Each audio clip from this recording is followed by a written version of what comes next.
Saudara, terima kasih Anda masih bersama kami di Kompas Petang. Sikap Nasdem mendukung bakal Capres Anies Baswedan yang mengkritisi kebijakan Presiden Joko Widodo kembali mendapat sorotan.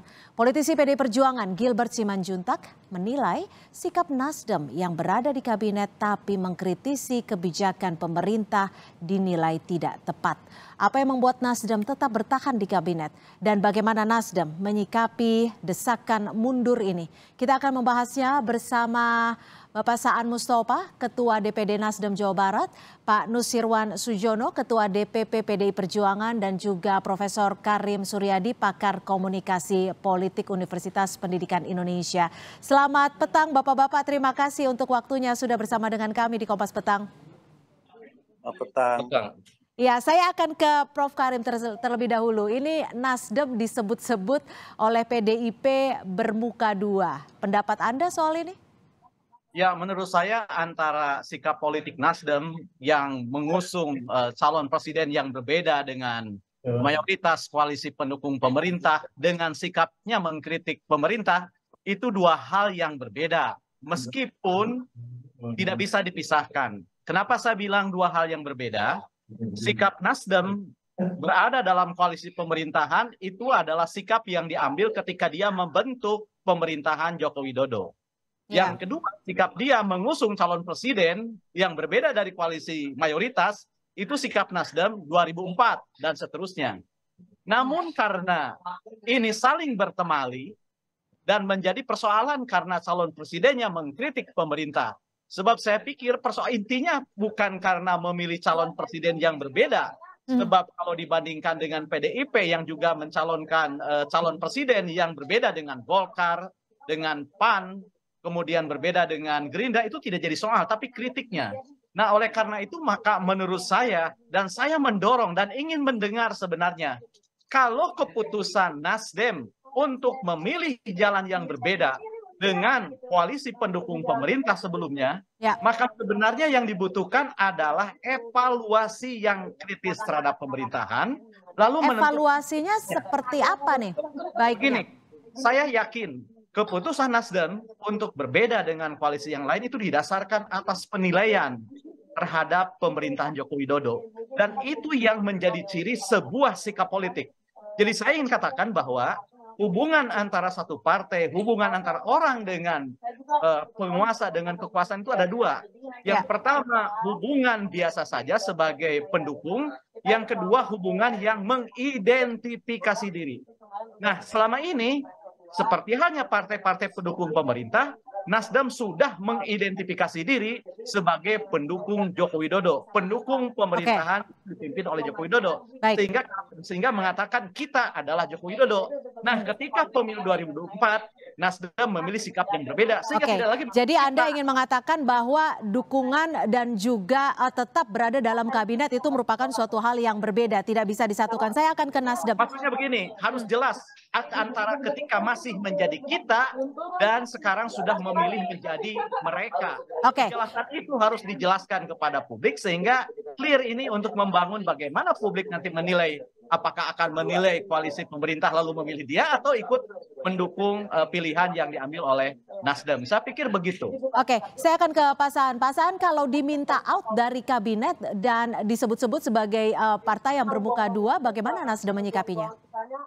Ya, yang pertama, selama Pak Jokowi masih menghendaki ya Nasdem ada dalam barisan koalisi pemerintahan sampai akhir masa periode nanti di 20 Oktober 2024, itu nggak ada masalah buat kita. Kecuali kalau Pak Jokowi sudah menghendaki Nasdem ada di koalisi ya pemerintahan. Itu yang pertama sikap Nasdem. Yang kedua, dari awal sikap Nasdem kan jelas. Dari mulai 2014 yang lalu sampai 2019, selama hampir 10 tahun, sikap Nasdem jelas bahwa Nasdem tetap mendukung terhadap jalannya pemerintahan Pak Jokowi sampai akhir masa periode Pak Jokowi. Tapi bentuk dukungannya seperti apa konkretnya nih, Pak Saan? Dukungan kan di parlemen. Saya dukungan di parlemen ya. Dukungan di parlemen tidak ada satupun misalnya program kebijakan Pak Jokowi yang ada di parlemen itu Nasdem persoalkan. Bahkan Nasdem mendukung penuh setiap kebijakan-kebijakan dan program-program di parlemen, program-program Pak Jokowi di parlemen ya. Misalnya dari mulai undang-undang yang Pak Jokowi kehendaki, anggaplah Omnibus Law misalnya. Dari mulai undang-undang dibuat sampai direvisi melalui Perpu, Nasdem juga tidak ada catatan apapun dan Nasdem dukung. Oke, tapi gini Pak Saan, maaf saya potong. Sewaktu baca pres dari Nasdem ini mengkritik pemerintahan terkait soal jalan, bahkan ada beberapa data yang dinilai kurang tepat. Ini Nasdem diem aja? Ya, kalau itu kan sikapnya baca pres, itu kan untuk yang akan datang. Nasdem sendiri kan firm. Jadi kalau misalnya ada kritikan dari baca pres, dia memposisikan sebagai calon presiden. Dan baca pres dari yang diusung itu kan bukan hanya Nasdem. Nasdem memang mendukung Pak Anies dari awal. Dan juga ada dari PKS dan Demokrat. Tapi Nasdem secara partai itu firm. Sampai hari ini Nasdem tidak pernah berbeda sikapnya dengan Presiden Jokowi. Baik di pemerintahan maupun di parlemen. Jadi Anda membantah ya kalau Nasdem disebut-sebut muka dua ya? Iya, dilihat aja dari semua kebijakan yang ada di parlemen, mana yang pernah Nasdem tolak dan nggak Nasdem dukung. Oke, saya akan ke Pak Nusirwan. Pak Nusirwan, menurut Anda bagaimana? Nasdem, rekan Anda Pak Gilbert menyebut baiknya keluar sajalah daripada bermuka dua. Apakah ini yang disebut atau menjadi keresahan dari PDIP? Jadi begini, ada dua hal yang harus menjadi tinjauan. Pertama, kerjasama yang berlangsung selama ini itu bisa berlaku di legislatif, di pembuat aturan perundang-undangan yang berada di legislatif.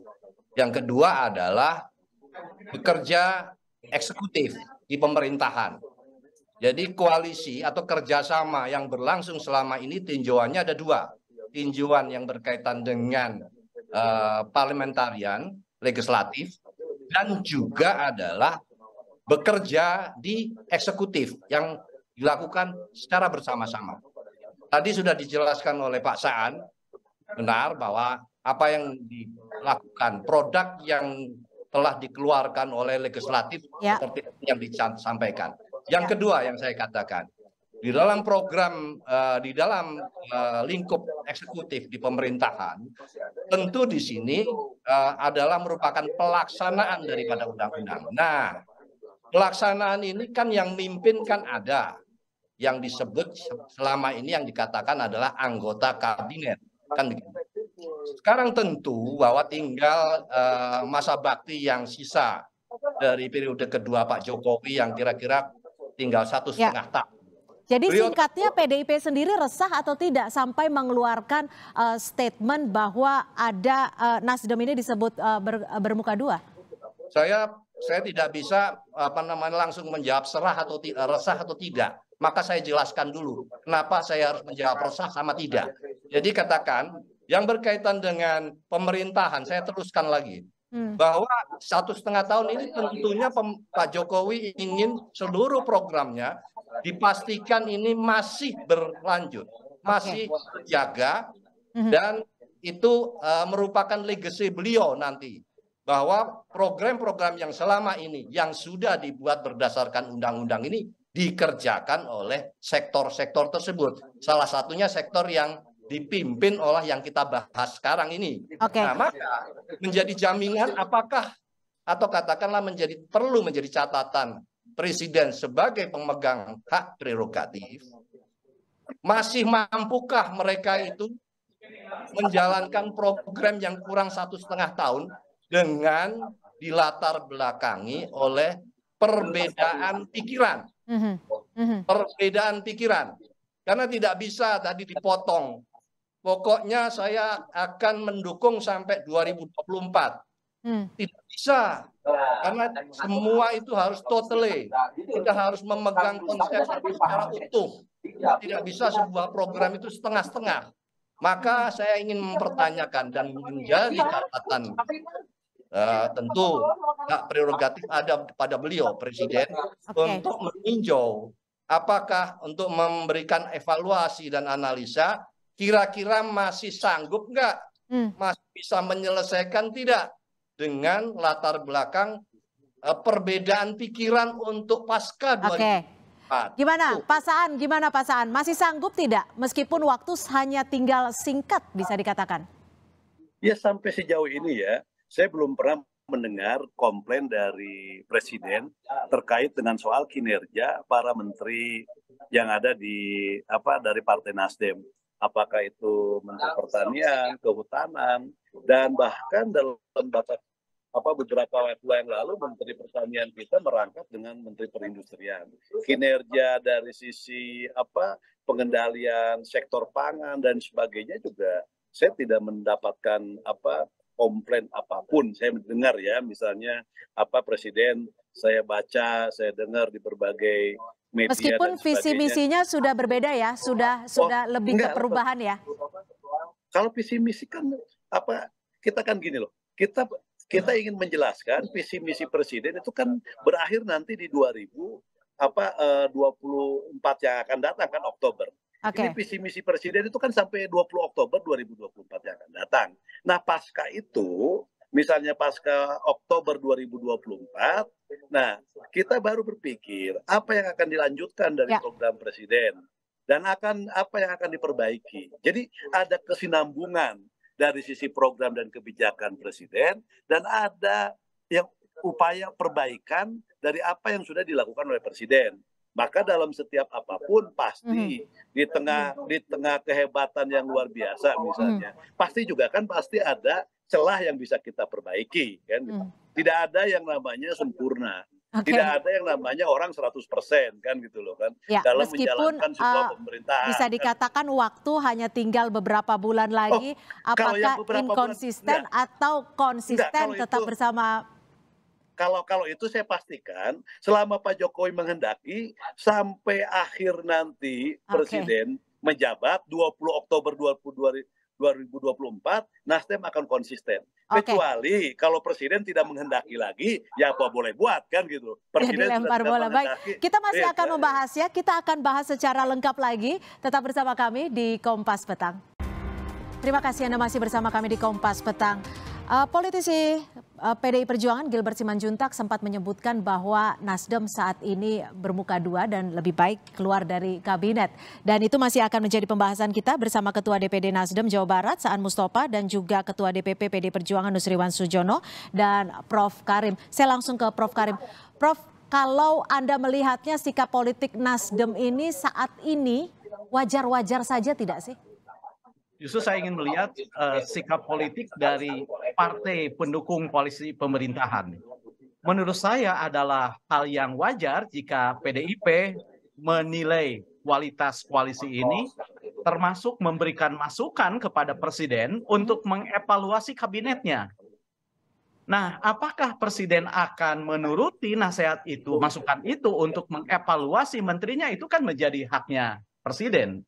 Jadi menurut saya bukan Demokrat yang harus memutuskan keluar, bukan Nasdem yang harus memutuskan keluar, atau bukan anggota koalisi atau kerjasama pendukung pemerintah yang menyuruh keluar, sebab wewenang untuk mengangkat dan memberhentikan itu ada pada Presiden. Jadi menurut saya meskipun situasi ini sangat kritikal, dinilai tidak etis, tetap aturan kita adalah Presiden yang berhak berwenang untuk mengangkat, mengevaluasi menteri. Bahkan ketika misalnya tidak Berarti secara etika politik ada di tangan Presiden, seperti itu Anda ingin mengucapkannya?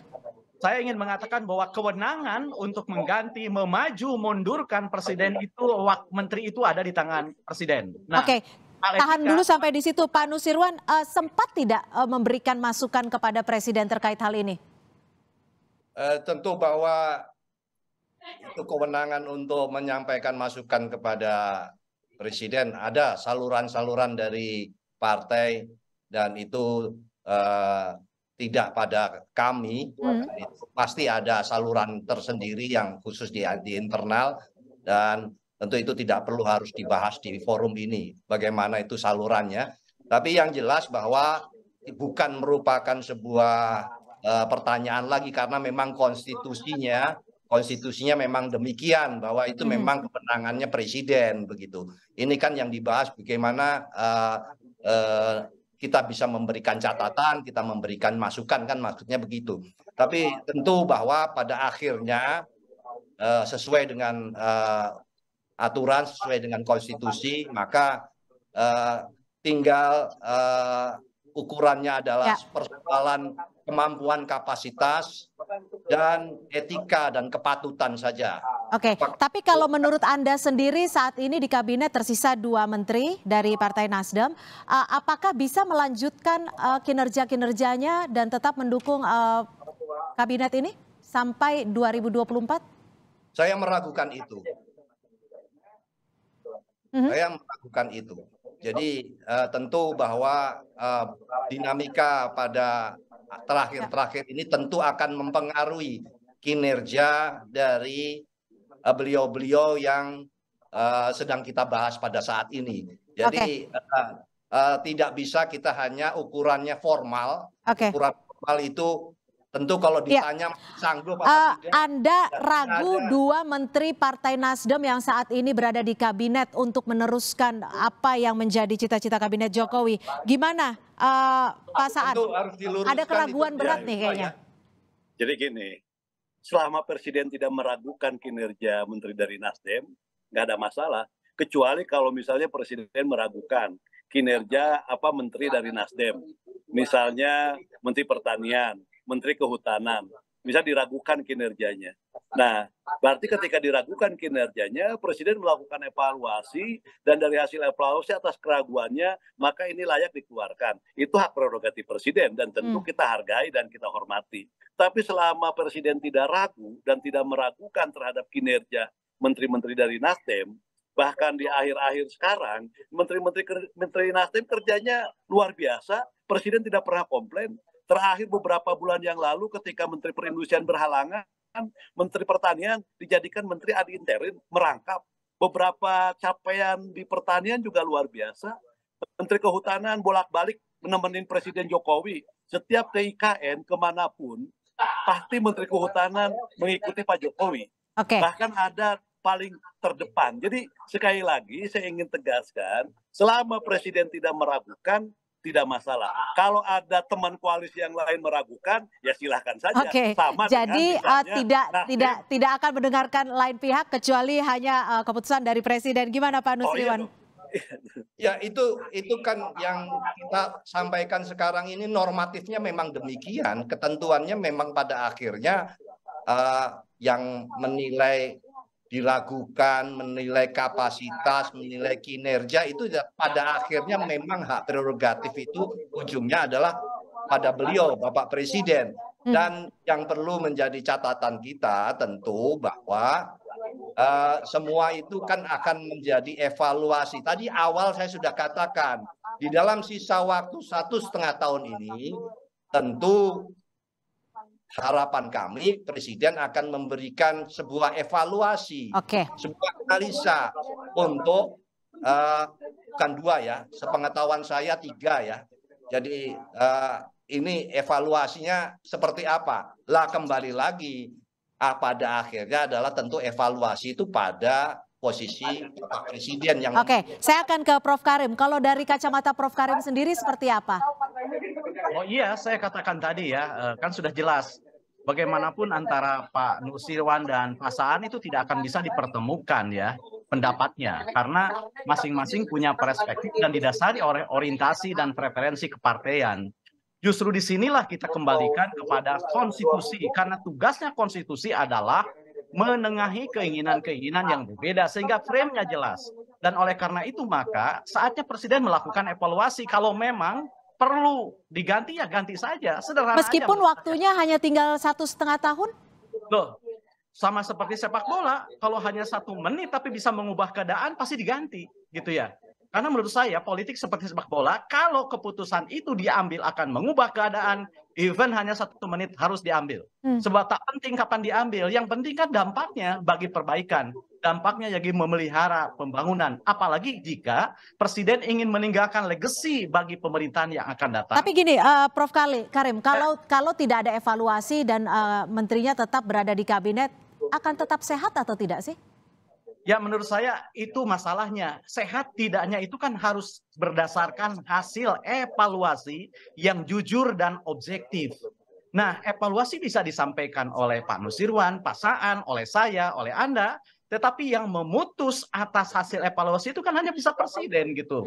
Apalagi PDIP gitu ya. Sudah mah anggota koalisi pendukung pemerintah, partainya partai Pak Jokowi, partai pemenang, partai penguasa yang lengkap lah. Kalau PDIP tidak didengar, lalu mau mendengar siapa lagi? Itu pertanyaannya. Baik, saya ke Pak Saan terakhir. Pak Saan, bisakah dijamin menteri-menteri dari Nasdem ini tetap berkomitmen dan menjalankan yang sesuai dengan kabinet dan juga sesuai dengan arahan Presiden Jokowi? Ya, dari awal kan sudah ditegaskan dari mulai periode pertama, Nasdem terdepan lah memberikan dukungan dan juga mengawal jalannya pemerintahan. Periode kedua 2019 yang lalu, Nasdem pun tidak hanya berkomitmen, tapi juga dalam pelaksanaan dan tindakan-tindakan politiknya juga firm memberikan dukungan terhadap Pak Jokowi dan tidak melakukan proses gangguan apapun. Bahkan Nasdem memberikan dukungan tanpa reserve.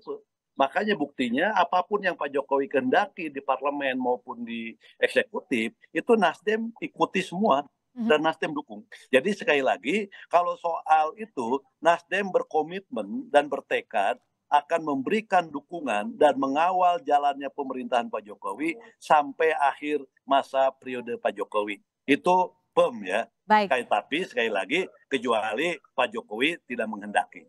Baik. Terima kasih Prof. Karim Suryadi dan juga Pak Saan Mustafa, Ketua DPD Nasdem Jawa Barat. Mas Nusirwan. Dan juga Pak Nusirwan Sujono, Ketua DPP PDI Perjuangan sudah bergabung bersama kami di Kompas Petang.